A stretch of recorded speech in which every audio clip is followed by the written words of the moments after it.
topesi bino mbote na kombo na Yesu Kristo ezali émission pour édifier bino na Nzambe po bozala sous na connaissance approfondie parce que Bible ezali koloba ete mon peuple périt parce qu'il lui manque la connaissance. À gauche na edite bo yebi déjà mingi wa ba yebi pasteur Richard Kazadi azali responsable de l'église HN na Salongo Lemba to zalaka pe na mingi omoni na invitaka mingi na kati émission autour des écritures nanga mon avis à droite na ko se présenter parce que la première fois to yamba na kati émission autour des écritures ozali kotaba ndeko ozali kolanda yo pe ozali ko se présenter. Merci. Oui, merci bien aimé pour la parole. Que ça shalom na bande kono ozali ko kolanda biso biso comme na biso pasteur Blaise mo et Menai. Nous allons partager un sujet très important parce que Tomoni était dans l'église Yandekomoko à on a vu la Kinshasa. Alors si je n'ai vu sur les lots, tu vas partager. Premier sujet n'a vu la polygamie. Est-ce que c'est possible que la polygamie s'installe dans l'église corps de Christ? Est-ce que c'est possible? Pasteur moi au 5, 6, 7 pas si. Est-ce que les chrétiens est-ce que c'est possible? Il y a aussi de partager Nabino et Longo, tinda message là, commenter, tinda aimer émission et aux amala mingi tant vous allez kolanda vous allez commenter, vous allez tinda pe ba préoccupation na yo pour que prochaine fois tu ebe sous na ko améliorer nous autres allez ko sala. Pasteur Richard Kazadi. Merci beaucoup pour la parole. Nazali ko s'adresser epai na bana na Nzambe mpona koyeba na kotalisa ete libala Kristo yemoko azali ko comparer yango par rapport ya église na ye. Église ezali mwasi ya Kristo. Etango Yesu azali koloba Alobite Marie aimait vos femmes. Alobi Marie aime ton épouse. Tango Yesu azali ko s'adresser epai na mwasi. Alobite femmes soyez soumises à votre mari, les femmes au pluriel te azolobela mwasi moko. Et soki okei kati na mokanda ya Malachi chapitre 2e à partir ya verset 13e kokita okoyeba na komona ke Nzambe azali koloba azali koyoka mabondeli ya mibali ebele te parce que azalaki témoin ya libala na bango na mwasi nyonso ya jeunesse. Et tant que nous azali kokoma infidèle vis-à-vis de la femme de sa jeunesse, Nzambe azali d'accord te.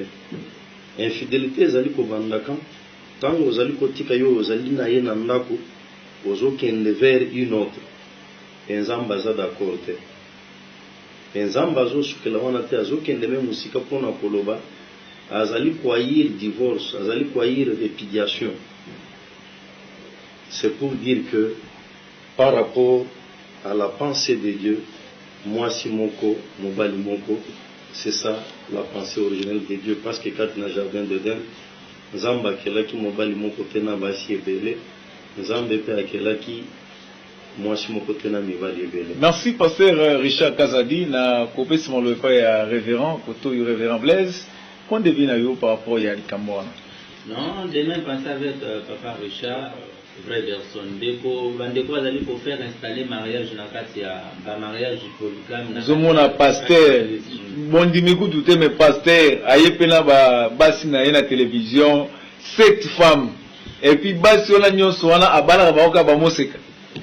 Vraiment ezo sekisama muke donc tobanda ko ba bandeko oyo bazali ko autoriser ba mariage à l'endwana surtout ba pasteur bazali ko bala basi ebele pe ko introduire dans la église faire croire aussi aux enfants de Dieu que vous pouvez aussi faire comme moi biso tozali ko loba kezali abomination contre les écritures en faire donc c'est très important de pratiquer. Pasteur Richard bino mongo zo roto sa mbe côté boko kara roto sa libe ko nyongo pesa rate.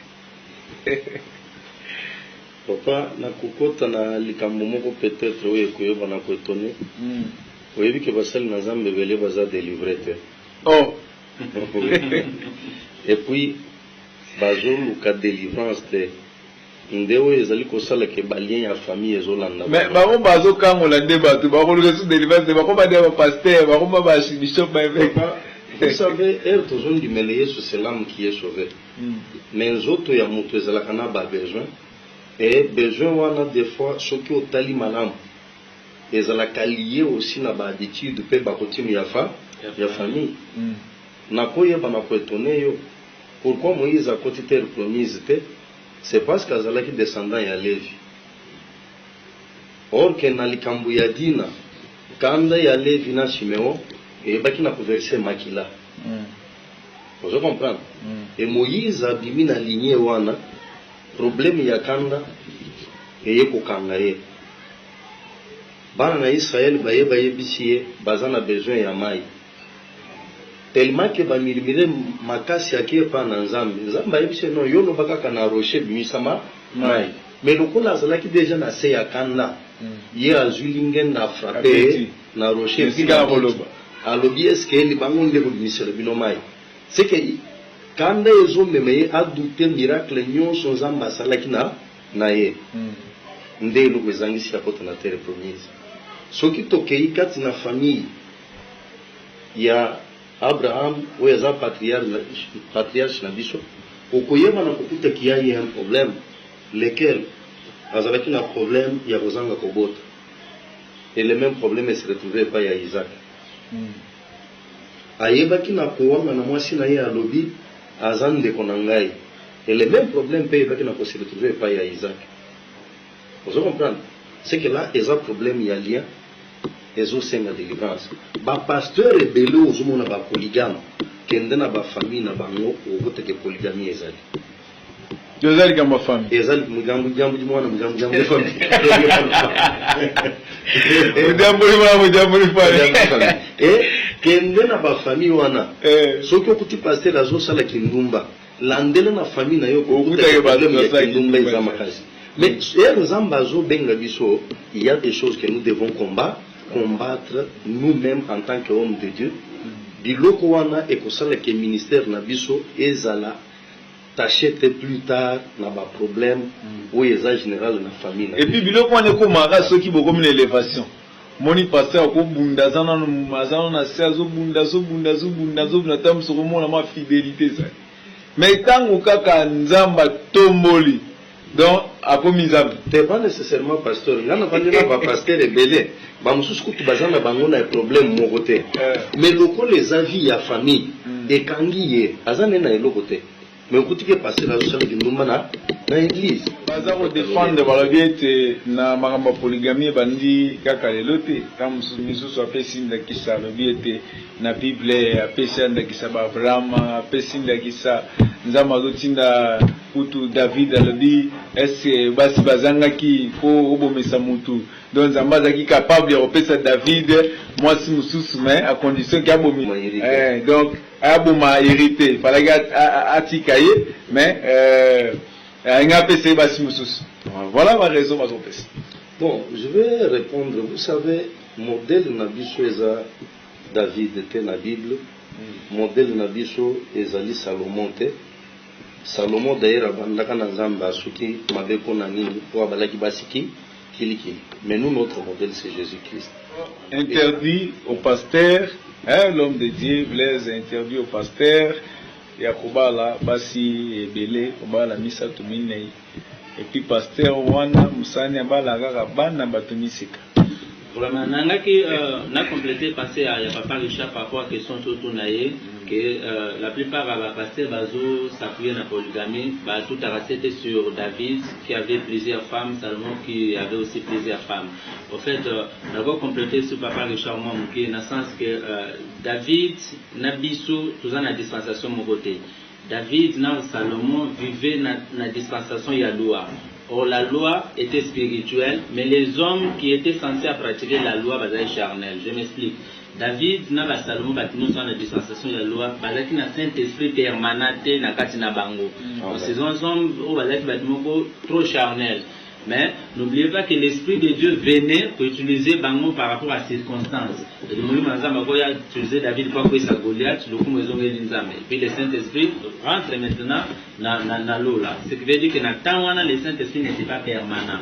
Mais ce que biso toi la dispensation il y a grâce où le Saint-Esprit depuis Pentecôte à la permanente. Et la Bible dit lorsque le Saint-Esprit viendra, il vous enseignera de toutes choses. C'est pourquoi papa le dit que lorsque la parole qui a été faite chère et yeka nabiso et il faut faire voir nabiso que mariage ils ont un niveau il y a jardin. Ça c'est fort. Donc le Saint-Esprit venait et a travaillé na bango et puis donc les autres rôles va péquer. Si, parce que le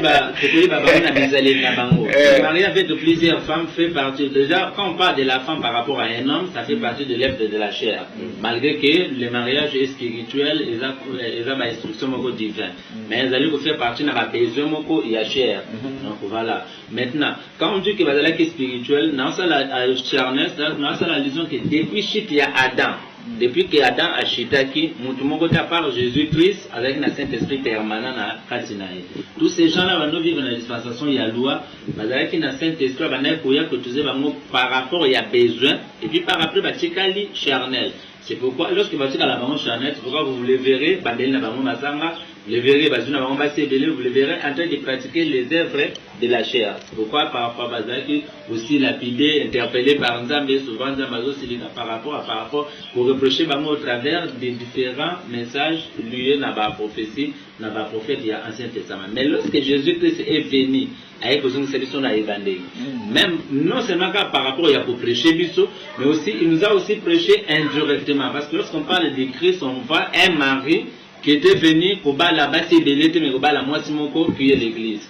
Donc c'est comme ça. Donc on peut signifier que ces gens-là, où placer ma mariage, pour placer mon polygamie dans l'église, donc on peut les qualifier que en dehors il y a écriture et puis il y a déviation, il y a christianisme actuel. C'est-à-dire, bonjour Nabiso, naïve décision, moi moulai penza. Ils ont vraiment marambi à malongue za kobima, boyoka parce que bana nanzami tozana besoin de poser la connaissance, ceux qui besoin la connaissance c'est comme imagine vraiment na boyebi makasi. Alors boyebi si bana nanzami nini? Ba o nyonso bazokota na ba église wana, o pasteur azana 5 basi. Et puis 5 basi nyonso misek. Donc ya bala basi oyo ba yebi na nimbalite. Bana bato yebi nimbalite nde ya bozwai. Donc, et puis, papa, non, tout sengi na nzambe que l'heure est grave, nous sommes du temps de la fin. Un seul péché pour que nous ayons à faire. La Bible dit sortez au milieu d'eux. Donc, tout bang nzambe pour l'ingate, au côté d'un mariage, moninga, ça déjà na kati parce que c'est un péché. Donc, et puis, tout appuyant mon écriture en disant que Salomon avait 1000 femmes, c'est pourquoi nous sommes autorisés à avoir plusieurs femmes. Parce que, voilà, vous avez une dimension écriture, une dimension charnelle. Or, la Bible dit l'être tue, mais c'est l'esprit qui vivifie. L'esprit qui vivifie, et lorsque vous avez connecté une dimension interprétation et écriture, une vraie version par rapport à penser ensemble. Donc, quand on dit que Salomon avait 1000 femmes, on fait allusion que Salomon représente la personne de Jésus-Christ de Nazareth. Donc, Moubalimoko qui était Salomon, parce que Salomon avait un charme qui veut dire la paix, et le véritable prince de la paix c'est Jésus-Christ. Maintenant, quand on dit que Salomon avait 1000 femmes, et que je dis ici que Salomon est l'image de notre Seigneur Jésus-Christ, alors les 1000 femmes-là, ils allaient pour la dimension autobengi par rapport à un seul corps, une seule tête, mais plusieurs membres. Donc c'est un peu ça qui n'a rien à voir avec polygamie. Voilà. Merci l'homme de Dieu, toujours na. Ok, ça va. Merci beaucoup. Tout comme une souka et mission la bino autour des écritures, tout bêti masolo malgré tout ce monde. Tout bêti masolo, nous avons allé canabo pambola bino, apambola pio pasteur Blaise, pasteur Richard. Merci. N'invite.